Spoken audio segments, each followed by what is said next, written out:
जो लोकार्पण की परियोजनाएं हैं, इन परियोजनाओं को मिलाकर के अगर हम देखेंगे तो यह लगभग 10,000 करोड़ रुपए के प्रोजेक्ट हैं, जिन प्रोजेक्ट का आज यहां पर अभी आदरणीय गडकरी जी के कर कमलों से यहां पर भूमि पूजन और लोकार्पण का कार्यक्रम संपन्न हुआ है। सबसे महत्वपूर्ण बात यह कि जहां इन परियोजनाओं का लोकार्पण और शिलान्यास हो रहा है, यह क्षेत्र अंतर्राष्ट्रीय बौद्ध टूरिज्म का एक केंद्र बिंदु भी है। कुशीनगर को महात्मा बुद्ध, भगवान बुद्ध की महापरिनिर्वाण स्थली से उनके बचपन की वह भूमि, जहां एक राजकुमार के रूप में सिद्धार्थ ने अपनी पूरी दिनचर्या को आगे बढ़ाया था, कपिलवस्तु से जोड़ने,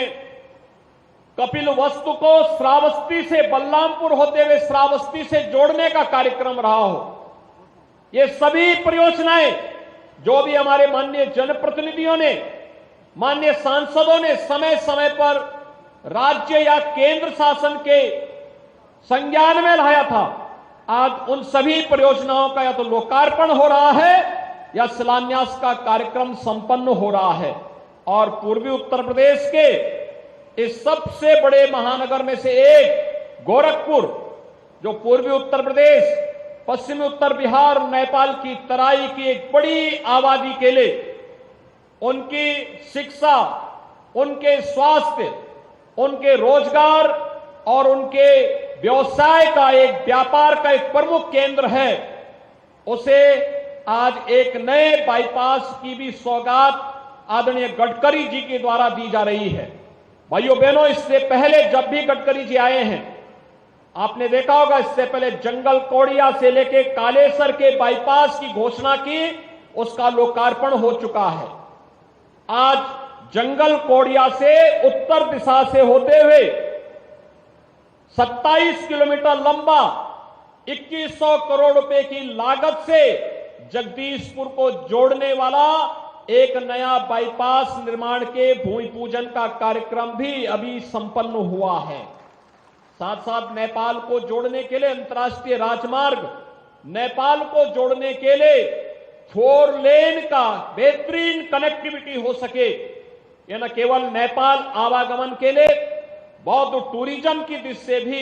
अत्यंत महत्वपूर्ण है। अन्य जितने भी कस्बे हैं, बलरामपुर, उसका बाजार, सोरठगढ़, बस्ती, संत कबीर नगर और अन्य महाराजगंज का आनंद नगर, इन सभी में बाईपास निर्माण के और तमाम अन्य परियोजनाओं के साथ साथ हजारों वर्षों की वो विरासत जो कभी भगवान राम और माता जानकी के माध्यम से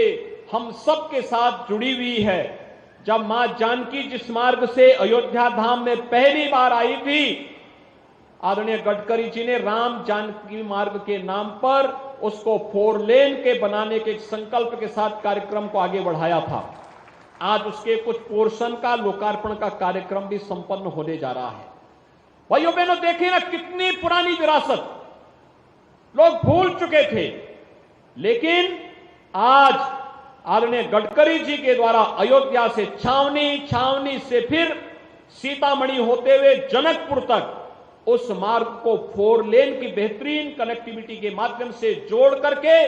रामायण काल के साथ वर्तमान के संवाद को, संबंध को जोड़ने का एक अभिनव प्रयोग राम जानकी मार्ग के माध्यम से हो रहा है। मैं इन सभी कार्यों के लिए आदरणीय गडकरी जी का हृदय से आभार व्यक्त करता हूं और मैं उन्हें इस बात के लिए आश्वस्त करता हूं कि राज्य सरकार से जुड़े हुए जितने भी इन सभी विकास कार्यों के लिए जितने भी जिस भी प्रकार के सहयोग की आवश्यकता होगी, क्योंकि ये इंफ्रास्ट्रक्चर उत्तर प्रदेश में व्यापक निवेश की संभावनाओं को आगे बढ़ा रहा है। अभी हाल ही में आदरणीय प्रधानमंत्री जी का और आपका आदरणीय राष्ट्रपति जी का मार्गदर्शन उत्तर प्रदेश के ग्लोबल इन्वेस्टर समिट को प्राप्त हुआ। उत्तर प्रदेश में ग्लोबल इन्वेस्टर समिट के पीछे उसकी सफलता के लिए जो 35 लाख करोड़ रुपए के प्रस्ताव हमें प्राप्त हुए, इसके पीछे कारण था क्योंकि लोगों को लगा उत्तर प्रदेश के अंदर सुरक्षा का तो माहौल है ही, सुरक्षा के साथ साथ इंफ्रास्ट्रक्चर भी आज उत्तर प्रदेश का बेहतरीन हुआ है और ये बेहतरीन इंफ्रास्ट्रक्चर के कारण निवेश के इतने प्रस्ताव प्राप्त हुए हैं कि अगले 3 वर्ष के अंदर 1 करोड़ नौजवानों को अकेले इन निवेश प्रस्तावों के माध्यम से ही हम लोग प्रदेश के अंदर नौकरी और रोजगार देने में सफल होंगे। उत्तर प्रदेश के नौजवान को कहीं प्लान करने के लिए मजबूर नहीं होना पड़ेगा। आज के इस अवसर पर आपने अपनी व्यस्त दिनचर्या में से, पार्लियामेंट सेशन चल रहा था, पार्लियामेंट सेशन में से अपना समय निकाल करके, कल ही आप बेंगलोर में थे आदरणीय प्रधानमंत्री जी के साथ में,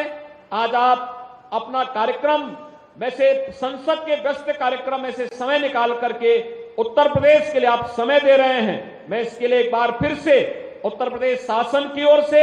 उत्तर प्रदेश की 25 करोड़ जनता की ओर से बाबा गोरखनाथ की इस पावन धरा पर आपका हृदय से स्वागत, अभिनंदन और आभार व्यक्त करते हुए अपनी वाणी को यहीं पे विराम देता हूं। धन्यवाद। जय हिंद।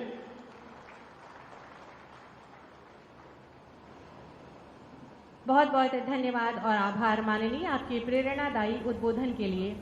हमारे माननीय प्रधानमंत्री जी का स्वप्न है कि हमारा देश उत्कृष्ट राष्ट्रीय राजमार्गों से सुसज्जित हो ताकि जनमानस को सुविधाएं प्राप्त हो और देश का